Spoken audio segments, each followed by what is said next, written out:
The Emperor's throne world appeared before them like a massive crystal floating in space. Captain Jake Morrison had expected something grand, but this was beyond imagination. The entire planet seemed to be made of some kind of living crystal that pulsed with inner light. Cities built into the crystal surfaces glowed like stars against the dark backdrop of space. Sensors indicate the planet has artificial gravity and atmosphere, Lieutenant Alex Turner reported. But sir, there are weapon signatures everywhere. This place is armed better than Earth's entire defense grid. Admiral Lisa Carter stood beside Jake studying the tactical displays. All the surviving fleets are here. 4 species made it through the trials. Us, the Nexari Collective, the Ethereal Conclave, and surprisingly, the Shadow Syndicate. Jake was not surprised that the Shadow Syndicate had advanced. They had been watching and learning from every other species throughout the trials. What happened to the others? The Vorthons lost too many ships in the first trial. The Zephyrians could not adapt fast enough to the changing challenges. The Titans ran out of resources trying to brute force their way through. Admiral Carter explained. Dr. Amy Rodriguez was analyzing energy readings from the planet's surface. Jake, there is something strange down there. The Emperor is not dead. I am reading life signs that match descriptions of celestial physiology. That is impossible, Commander Ben Parker said. We all saw the funeral broadcasts. Half the galaxy attended his burial ceremony. Maybe what we saw was not the whole truth, Dr. Kevin Hayes suggested. The scientist had been studying ancient celestial technology throughout the trials. These people have abilities we barely understand. Faking death might be simple for them. A communication signal came from the planet's surface. The screen flickered and showed the face of the Emperor himself. He looked exactly as he had in all the historical records. Ancient beyond measure, but with eyes that burned with intelligence and power. Welcome, survivors, the Emperor said. His voice seemed to echo from everywhere at once. You have passed the trials of strength and wisdom and sacrifice. Now you face the truth. Jake felt his heart racing. Your Majesty, we thought you were dead. The Emperor smiled sadly. Death is coming, but not for me. The trials were never about finding someone to replace me.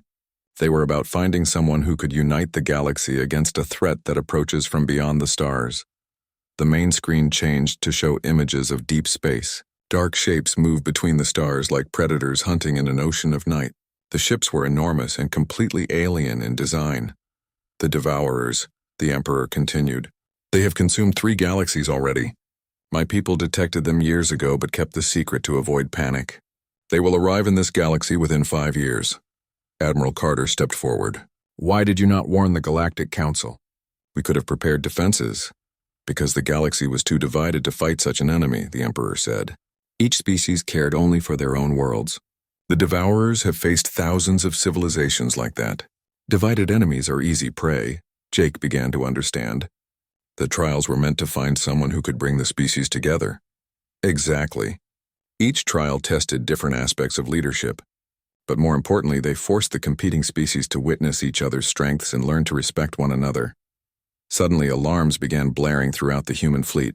Commander Diana Foster's voice came over the communication system. All ships, we have multiple contacts appearing throughout the system. Shadow Syndicate vessels are dropping their cloaking devices. The space around the throne world filled with dark ships that seemed to absorb light rather than reflect it. There were hundreds of them appearing from nowhere like nightmares becoming real. So the Shadow Syndicate shows their true nature, the Emperor said. His voice had become cold and dangerous. I wondered when you would reveal yourselves. A new voice came over the communication channels. It sounded mechanical and empty of emotion. Ancient fool, your trials served our purposes perfectly. We now know the capabilities of every species in this galaxy. When our masters arrive, they will know exactly how to defeat you. Jake felt pieces clicking together in his mind. You are not from this galaxy. You are advanced scouts for the Devourers. Very good human. We have been here for decades preparing the way. The trials gave us perfect intelligence on the 4 most dangerous species. Your innovations will be particularly useful to our masters. The Emperor's image flickered and changed. Instead of an old ruler, Jake saw a warrior in crystal armor standing in a command center filled with ancient weapons. The final trial begins now. Not a test, but a battle for the survival of everything you know. The Shadow Syndicate ships opened fire on all the fleets simultaneously. Dark energy beams cut through space like death itself made visible. The Nexari ships responded with their advanced shields and weapons. But the enemy had been studying their technology for years. All human ships formed defensive formation around the Liberty. Jake ordered, "Nancy, get me everything our engines can give us." Lieutenant Colonel Nancy Brooks was already working at her engineering station. "Engines at maximum, Captain. But sir, those weapons are like nothing I have ever seen. Our shields cannot take many hits." The battle was chaos from the beginning. Shadow Syndicate ships moved like ghosts, appearing and disappearing while their weapons tore apart anything they targeted. The ethereal Conclave ships tried to use their mystical abilities, but the enemy seemed immune to mental attacks. "Jake," Admiral Carter called out. "The other fleets are taking heavy damage. We need to work together or we will all be destroyed separately." Jake opened communication channels to all surviving ships. "This is Captain Morrison to all allied vessels. Form mixed squadrons and share tactical data. Fight as one fleet, not four separate ones." For a moment nothing happened. Then Nixari ships began linking their energy shields with human vessels. Ethereal ships provided navigation data that helped everyone avoid enemy fire. The different species started working together like they never had before. "The enemy did not expect this," Dr. Rodriguez observed. "They plan to face divided fleets using separate tactics. A unified response is confusing their targeting systems." The tide of battle began to turn as the combined fleet learned to fight as one force. Human innovation combined with Nexari technology and ethereal wisdom created new tactical possibilities that surprised even the Shadow Syndicate. "Sir," Alex Turner called out, "I am reading massive energy buildup on the planet's surface. The Emperor is activating some kind of planetary defense system." Weapons platforms rose from the crystal cities like flowering metal plants. Ancient guns that had protected the throne world for millennia began firing at the Shadow Syndicate fleet with devastating accuracy. The enemy commander's voice came over the channels one final time. "This changes nothing, humans. Our masters know where you are now. When they arrive, your unity will not save you." The remaining Shadow Syndicate ships disappeared as suddenly as they had appeared, leaving behind only debris and the echo of their threats. Jake slumped into his command chair as the immediate danger passed. Around him, the bridge crew worked to assess damage and casualties. Outside, the surviving ships from 4 different species floated together in formations that would have been impossible before the battle. "Captain Morrison," came the Emperor's voice, "please join me on the planet's surface. All fleet commanders are invited to witness the final ceremony." An hour later, Jake stood in a crystal chamber deep inside the throne world. The other surviving commanders were there, including representatives from species that had been enemies for centuries. But now they looked at each other as allies who had bled together. The Emperor's throne sat empty in the center of the room, a simple chair made of the same living crystal as the planet itself. "The throne will remain empty," the Emperor announced, "not because no one deserves it, but because it is no longer needed. You have proven that the galaxy can be led not by one ruler but by cooperation between equals." Jake stepped forward. "Your Majesty, the Shadow Syndicate said their masters are coming. We need to prepare." "Yes," the Emperor said, "but now the galaxy will prepare together." "Captain Morrison, the Stellar Alliance begins today with you as its first coordinator, not because humans are the strongest, but because you taught the others how to be strong, together." As Jake looked around the crystal chamber at representatives from dozens of species, he realized that the throne had never been the real prize. The trials had created something far more valuable than any crown or empire. They had created unity where there had been only division. The battle for the throne of the stars was over, but the real war was just beginning. Somewhere in the darkness between galaxies, the Devourers were coming, but they would not find easy prey divided against itself. They would find a galaxy united and ready to fight for everything they loved. Jake thought about the long road that had brought them to this moment and smiled. Humans had won not by conquering the stars, but by teaching the stars to conquer their differences, and that victory would echo through the galaxy for generations to come. The shattered rim looked like the graveyard of gods. Broken pieces of ancient worlds floated through space between twisted metal structures that had once been mighty space stations. Captain Jake Morrison stood on the bridge of the UES Liberty and felt the weight of cosmic history pressing down on him. Sensors are picking up massive energy readings throughout the area, Lieutenant Alex Turner reported. Whatever happened here, it was big enough to tear apart multiple solar systems. Admiral Lisa Carter had arrived with reinforcement ships for the 3rd trial. She stood next to Jake, studying the readings on her tablet. The Emperor's message said this trial would test our willingness to sacrifice for the greater good. I do not like the sound of that. Dr. Amy Rodriguez pointed to the main screen where strange lights danced between the floating debris. Those energy patterns are not natural. Something is actively containing a massive space-time distortion. If that containment fails, the destruction could spread across multiple star systems. The trial rules had been simple and terrifying. Each species was told that a cosmic phenomenon threatened to tear apart reality itself. They could claim the throne immediately by sacrificing their flagship and crew to contain the distortion. Or they could work together to find another solution, but that would mean sharing power with other species. The Vorthans have already made their choice, Commander Ben Parker said. They sent their largest warship directly into the energy field. Their captain died thinking he had won the trials for his people. Jake watched on the screen as the mighty Vorthon vessel disappeared into the swirling lights. The energy distortion seemed to calm slightly, but it was still growing larger. What about the others? Jake asked. The Nexari are trying to solve the problem with technology, Amy said. They think they can build a machine to contain the distortion without losing any ships. The Ethereals are attempting some kind of mystical ritual. The Zephyrians have gone into deep collective meditation to decide what to do. Admiral Carter looked worried. Jake, the trial computers are demanding that we choose now. Either sacrifice the liberty and claim the throne or work with the other species and share power. Jake felt the eyes of his crew on him. These people had followed him through 2 impossible trials. They trusted him to make the right choice even when there was no right choice to make. Sir, Ben said quietly, if you decide to sacrifice the ship, the crew will follow you. We knew the risks when we signed up for this mission. No, Jake said firmly. I will not throw away the lives of good people for a throne I never wanted in the first place. But Dr. Rodriguez had been studying the energy readings more carefully. Jake, I think something is wrong with this trial. The energy patterns do not match what they should be for a real space-time distortion. What do you mean? Jake asked. The readings are too perfect, too controlled. A real cosmic phenomenon would be chaotic and unpredictable. This looks more like a test than a real emergency. Lieutenant Colonel Nancy Brooks had been running calculations on her engineering tablet. Amy is right. The containment field has artificial characteristics. Someone built this distortion to test us. Jake realized what they were dealing with. The trial is not about sacrifice.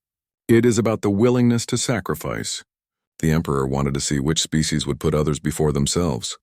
But if we refuse to sacrifice the ship, how do we pass the trial? Admiral Carter asked. Jake smiled as an idea formed in his mind. We fake it. For the next 6 hours, the human fleet worked to create the most elaborate deception in their history.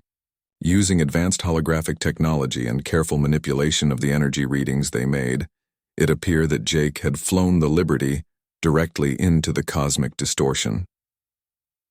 Commander Diana, Foster coordinated the false sensor readings while Alex Turner created holographic projections that would fool even advanced alien scanners. The other species watched as the Liberty seemed to disappear into the energy field just like the Vorthon ship had. Done. Jake Morrison to all human ships, came a pre-recorded message that made it sound like Jake was speaking from inside the distortion. The sacrifice is complete. The phenomenon is contained. Take care of my people. The cosmic distortion began to shrink and stabilize exactly as it would have if a real sacrifice had been made. The other species believed that humanity had claimed the throne through the ultimate act of heroism. But the deception came with a dangerous price. Unknown to the humans, the Shadow Syndicate had been monitoring all communications during the trial. They knew the sacrifice was fake and they had recorded all the technology used to create the illusion. Very clever, Captain Morrison, came a message from a Shadow Syndicate ship. The voice was cold and mechanical. Your species is more devious than we first calculated. Perhaps we should discuss a partnership. Jake felt ice form in his stomach. What kind of partnership?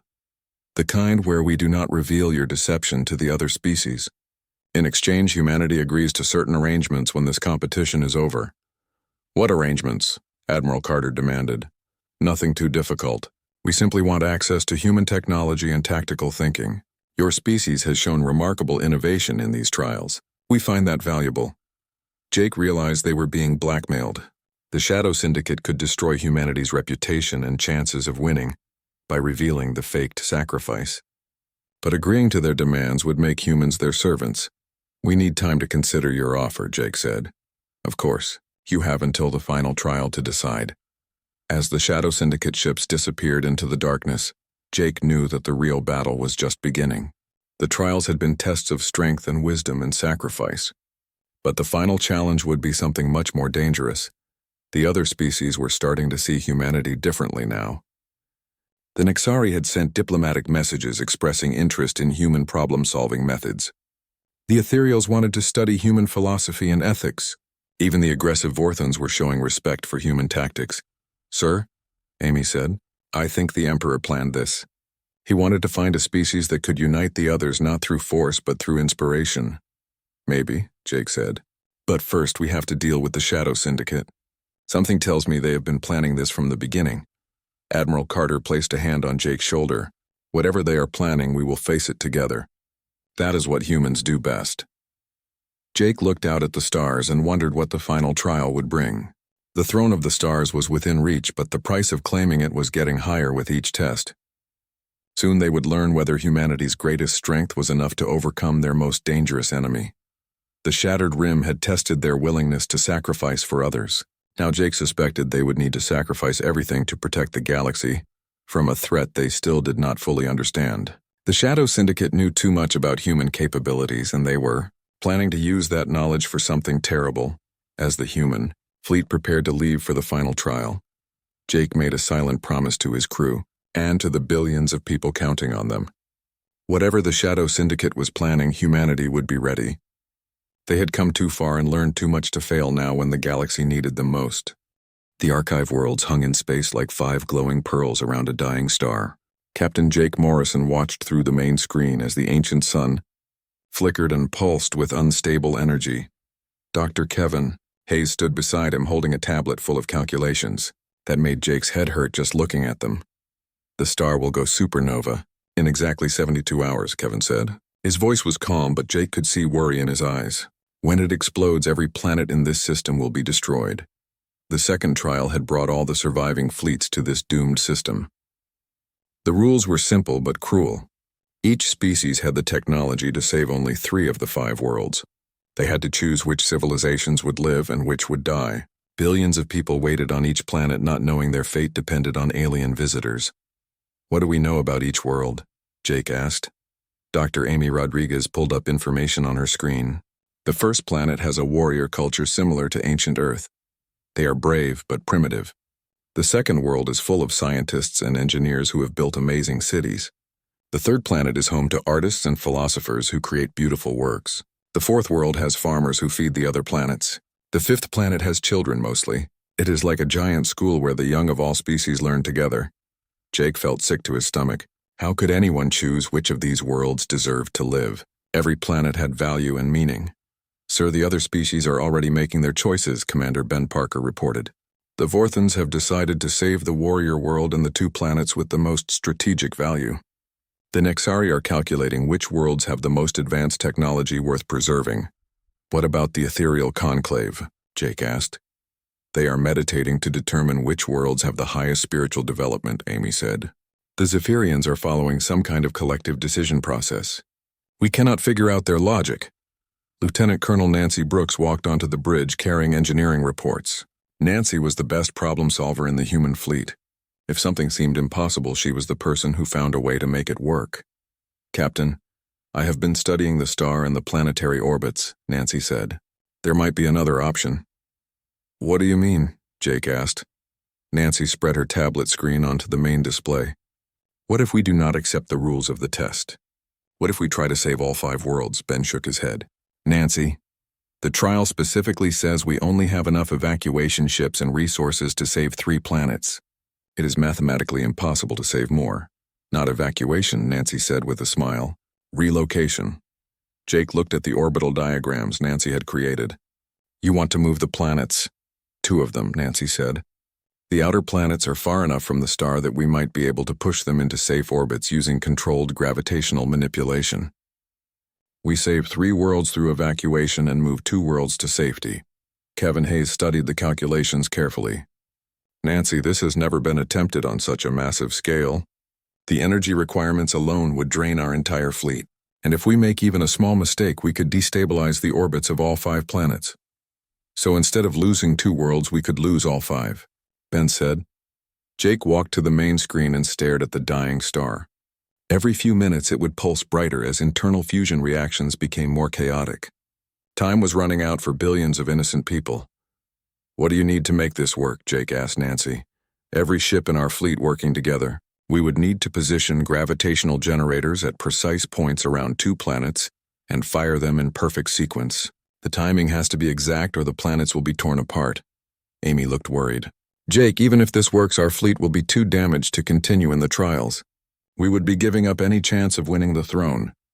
But we would save 5 worlds instead of 3, Jake said. Is that not worth more than any throne? The bridge fell silent as everyone considered this choice. They could play it safe and follow the rules like every other species. Or they could risk everything to save people they had never met. Sir, the communication officer called out, we are receiving messages from all 5 planets. They know what is happening. They are asking us to save them. Jake closed his eyes and listened to the voices coming through the speakers. Children crying for their parents, scientists begging for more time to finish their work, artists pleading to preserve their culture, farmers worried about who would feed the galaxy, warriors promising to fight for those who saved them. Nancy, how long do we have to decide? Jake asked. The evacuation ships need to launch in 6 hours to reach safe distance before the star explodes. But the gravitational manipulation has to start now if we want to move those planets. Jake looked around his bridge at the faces of his crew. These people had followed him through impossible situations before. They trusted his judgment even when he was not sure he trusted it himself. All ships prepare for gravitational manipulation protocol, Jake announced. We are going to save all 5 worlds, Ben stepped forward. Sir, are you sure about this? If we fail, those people will die anyway, and we will have wasted our chance to save 3 worlds for certain. Ben, I would rather fail trying to save everyone than succeed by abandoning someone, Jake said. That is what makes us human. The next 18 hours were the most difficult of Jake's life. Human ships positioned themselves around 2 planets while evacuation vessels ferried people from 3 other worlds to safety. The gravitational generators fired in careful sequence while Kevin Hayes and Nancy Brooks worked around the clock to adjust the calculations. At first, everything went according to plan. The 2 outer planets began to move slowly into new orbits, but then the dying star had another violent pulse that changed the gravitational field of the entire system. The planets are moving too fast, Kevin shouted. If we cannot slow them down, they will fly out of the system completely. Nancy worked frantically at her controls. I need more power to the gravitational generators. All ships redirect everything you have. Jake watched his fleet push their engines and power systems beyond safe limits. 3 human ships suffered critical damage as their power cores overloaded, but slowly the runaway planets began to stabilize in their new orbits. 30 minutes until the star explodes, Kevin announced. All evacuation ships are clear. The moved planets are in stable orbits outside the destruction zone. Jake collapsed into his command chair as exhaustion hit him. Around the bridge, his crew cheered quietly as they realized they had actually done it. All 5 worlds were safe, Captain, Amy said. We are receiving communications from the other species. They want to know how we saved all 5 planets. Tell them humans do not believe in no-win scenarios, Jake said. But as the star finally exploded in a brilliant flash that lit up half the galaxy, Jake noticed something troubling. The Shadow Syndicate ships had been watching everything the humans did. They had recorded every technique and every innovation. Whatever the Shadow Syndicate was planning, Jake suspected that humanity had just given them very dangerous information about human capabilities. The trial was won, but the real game was becoming more complicated every day. The Crimson Nebula stretched across space like a giant red cloud filled with lightning. Captain Jake Morrison stood on the bridge of the UES Liberty and watched the swirling gases dance with electric fire. Somewhere in that beautiful but deadly maze waited the first trial. All ships report ready, sir, Commander Ben Parker said. The human fleet of 15 ships looked tiny compared to the massive formations of other species floating nearby. The Vorthan Empire had brought 50 warships that looked like metal sharks with teeth made of plasma cannons. The Nexari collective ships seemed to be made of pure energy that shifted and changed shape constantly. Commander Sarah Lewis to Liberty, came a voice over the radio. Sarah commanded the advanced squadron of 5 human ships. We can see the defense grid activating. Those are some serious weapons, sir. Jake nodded. The ancient defense system had been built by the Emperor's ancestors to guard their most precious secrets. Massive gun platforms floated in the nebula like sleeping giants. Energy barriers flickered between them, creating a maze that changed every few minutes. "Remember the plan," Jake said into his microphone. "We go in slow and quiet. Watch how the others handle the defenses. Learn before we act." The trial had simple rules. Each fleet had to reach the center of the nebula where an ancient artifact waited. The first 3 species to touch the artifact would advance to the next trial, but the defenses were programmed to destroy anything that moved through their territory. The Vorthon fleet moved first. Their ships charged forward with weapons blazing. Red energy beams lit up the nebula as they hammered the defense platforms. The ancient weapons responded by firing back with enough force to crack moons. 3 Vorthon ships exploded in the first minute, but the rest kept pushing forward. "Typical Vorthon strategy," Dr. Amy Rodriguez said. She stood next to Jake, studying the battle on her tablet. "They believe overwhelming force solves every problem." The Nexari took a different approach. Their energy ships simply vanished and reappeared behind the defense lines. But the ancient systems had been built by clever engineers. Hidden sensors detected the Nexari ships, and new weapon platforms materialized out of nowhere. The Nexari found themselves trapped in energy cages that drained their power. "The defenses adapt to each attack," Lieutenant Alex Turner said. He was the Liberty's chief engineer and understood machines better than most people understood their own families. "Every time someone tries a new trick, the defenses learn and counter it." Jake watched as the ethereal conclave ships moved through the maze like dancers. They seemed to know where the weapons would fire before they fired. But even their mystical abilities could not help them when the defenses created new patterns faster than they could predict them. The Zephyrian swarms tried to overwhelm the defenses with numbers. Thousands of small ships poured into the nebula like angry bees. The ancient weapons responded by linking together and creating a wall of destruction that turned most of the swarm into space dust. "Sir," Sarah Lewis called from her ship, "the Titan Confederacy is using some kind of mega laser to punch through the center. It is working, but they are losing ships fast." Jake saw the massive Titan vessels combining their weapons into one focused beam. The defense grid struggled to stop such concentrated power, but the cost was enormous. Half the Titan fleet was already gone. "What about the Shadow Syndicate?" Ben asked. Jake looked around but could not see the mysterious ships anywhere. "They are watching, learning from our mistakes." Dr. Rodriguez had been studying the defense patterns on her tablet. "Jake, I think I see something. The defenses do not just react to attacks. They respond to intent. When a ship approaches with aggressive behavior, the weapons get stronger." "What do you mean?" Jake asked. "Look at the data. Every time someone tries to fight or sneak past, the defenses get more violent. But watch what happens when the ethereal ships move slowly and peacefully." Jake saw what she meant. When the ethereal vessels moved without aggressive intent, the weapons powered down slightly. Not much, but enough to notice. "Alex, what do you think?" Jake asked his engineer. Alex studied the defense grid carefully. "Sir, these systems are incredibly old, but they follow logical programming. They are designed to protect something important. Maybe they can be reasoned with instead of fought." "Reasoned with," Ben said. "They are machines, Alex, not people." "Ancient machines built by people who wanted to keep something safe," Alex replied. "What if we try to communicate instead of attack?" Jake thought about this crazy idea. Every other species was trying to smash or sneak through the defenses. But what if humans tried something completely different? "Sarah, pull back your ships," Jake ordered. "Alex, can you transmit mathematical sequences to the defense grid?" "Yes, sir, but what kind of sequences?" Dr. Rodriguez smiled. "Try prime numbers first, then basic scientific principles. Show them we are intelligent beings who come in peace."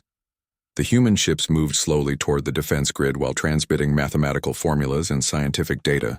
The other species stopped fighting to watch this strange behavior. Many of them thought the humans had gone insane. At first, nothing happened. The defense platforms tracked the human ships and powered up their weapons. But Jake noticed the guns did not fire immediately like they had with other species. "Keep transmitting," Jake said. "Add musical patterns and artistic sequences. Show them human culture." Slowly, something amazing happened. The defense grid began to respond with its own mathematical sequences. The ancient machines were trying to communicate back. "They are testing our intelligence," Dr. Rodriguez said excitedly. "This is first contact with technology that is thousands of years old." For the next hour, the humans and the defense grid exchanged information. Mathematical formulas became more complex. Scientific principles were shared and expanded. The ancient systems began to trust these strange beings who spoke the language of logic and curiosity. Finally, the defense grid powered down its weapons and opened a clear path to the center of the nebula. The human fleet moved through peacefully while the other species watched in amazement. "Liberty to all human ships," Jake announced. "We have reached the artifact." Mission accomplished, but victory came with a price. As the human fleet claimed their place among the first 3 species to complete the trial, Jake noticed ships watching them from the edge of the nebula. The Shadow Syndicate had been studying every move the humans made. A communication came from the mysterious ships. "Well done, Captain Morrison. Your species is more interesting than we first believed. Perhaps we should talk." Jake felt a chill run down his spine. Something about the Shadow Syndicate worried him more than all the other alien fleets combined. They had learned something dangerous about humanity today, and Jake was not sure that was a good thing. The trial was won, but Jake suspected the real test was just beginning. Captain Jake Morrison stood on the bridge of the UES Liberty and watched the stars through the main screen. The ship moved quietly through space like a metal whale swimming in an endless ocean. Jake had been captain of this vessel for 3 years now, and he loved every moment of it. The Liberty was one of Earth's finest ships with weapons that could break asteroids and shields that could stop most attacks. The communication officer turned around quickly. "Captain, we have an urgent message from Admiral Carter on Earth." Jake nodded and walked to his command chair. The screen flickered and showed the face of Admiral Lisa Carter. She looked worried and tired. "Jake, we need to talk right now," Lisa said. "Something big has happened in the galaxy." Jake could hear the stress in her voice. Lisa was never scared of anything, but today she seemed different. "What is it, Admiral?" Jake asked. He sat down in his chair and crossed his arms. Behind him, the crew worked at their stations, but they all listened carefully. "The Celestial Emperor is dead," Lisa said. "He ruled the Andromeda Coalition for over 200 years. But here is the strange part. His will says that 7 species can fight for his throne. Humans are one of them." Jake felt his mouth drop open. Humans had only been part of the Galactic Council for 50 years. They were still new compared to other species that had been traveling between stars for thousands of years. "Why would he pick us?" Jake asked. "We barely have 30 ships that can travel to other star systems." Lisa shook her head. "Nobody knows. But the Emperor left specific instructions. 7 species will compete in trials across 5 star systems. The winner gets his throne and control of the most powerful fleet in the galaxy." Jake thought about this. The Emperor's fleet had ships bigger than cities and weapons that could destroy planets. No wonder every species in the galaxy wanted that power. "Who are the other 6 species?" Jake asked. "The Vorthan Empire brings the strongest military. They have been fighting wars for 1,000 years. The Nexari Collective has technology we can only dream about. Their ships can appear and disappear like ghosts. The Ethereal Conclave are the oldest and wisest beings in the galaxy. Some say they can read minds. The Zephyrian swarms work like a hive with millions of creatures thinking as one. The Titan Confederacy controls most of the mining worlds and has unlimited resources. And then there is the Shadow Syndicate. Nobody knows much about them, but they make everyone nervous." Jake rubbed his chin. "Each of these species could crush humanity without much effort. The Vorthans alone had more warships than Earth had cities." "Admiral, with respect, this sounds like suicide," Jake said. "Any one of those species could wipe us out." "Maybe," Lisa said. "But we have something they do not. We are unpredictable. We think differently than they do. Dr. Amy Rodriguez is already studying the trial rules. She thinks we might have a chance if we are smart about it." The screen switched to show Dr. Rodriguez. She was a small woman with bright eyes who studied alien life forms. "Jake, the trials are not just about fighting," she said. "They test wisdom, innovation, sacrifice, and unity. Military strength is only part of it." Commander Ben Parker stepped up beside Jake's chair. "Sir, I think we should be careful. This could be a trap to get all the dangerous species in one place." Jake nodded. Ben always thought about the worst possibilities, and usually he was right to worry. "The trials start in 1 week," Lisa said. "All 7 fleets will meet at Nexus Prime. That is neutral space, so nobody can attack before the trials begin. Jake, I am putting you in command of our fleet. Choose your best people." "How many ships do we get?" Jake asked. 15, Lisa said. "I know it is not many, but they are our best." The Liberty will be your flagship. Jake looked around his bridge. These people had served with him through dangerous missions. They trusted him and he trusted them. If humanity was going to do this impossible thing, then he wanted his crew with him. Admiral, we will need more than ships, Jake said. We need to know everything about the other species. How they think, how they fight, what they want. Dr. Rodriguez smiled. I have been studying them for years. The Vorthans respect strength above all else. The Nexari believe logic solves everything. The Ethereals seek spiritual truth. The Zephyrians follow the will of their collective mind. The Titans want profit and power. As for the Shadow Syndicate, they are a mystery. What about the trials themselves? Jake asked. Do we know what we will face? The Emperor's message said the trials will test our worthiness to lead the galaxy, Lisa said. But he also mentioned something else. There is a cosmic threat coming that only he knew about. The winner of the trials will have to face this threat. Jake felt a chill run down his back. A threat that scared an emperor who had lived for centuries must be terrible indeed. Sir, Ben said quietly, are we really going to do this? Jake stood up and looked at the stars again. Somewhere out there, 6 alien fleets were preparing for the same trials. They all thought humans were weak and foolish. Maybe they were right. But Jake remembered something his grandfather had told him long ago. The biggest mistakes come from underestimating the little guy. Yes, Ben, we are going to do this, Jake said. And we are going to show them what humans can do when they fight for something they believe in. The crew on the bridge stood straighter. They were scared, but they were ready. In 1 week, they would face the most powerful species in the galaxy. The odds were against them, but they were human. They had never liked good odds anyway. Admiral Carter smiled for the first time during the conversation. Good luck, Jake. Bring our people home safe. The screen went dark and Jake was alone with his thoughts. Outside, the stars waited like distant lighthouses in an ocean of darkness. Soon they would sail toward those lights and either find glory or destruction, but they would face it together as humans always had.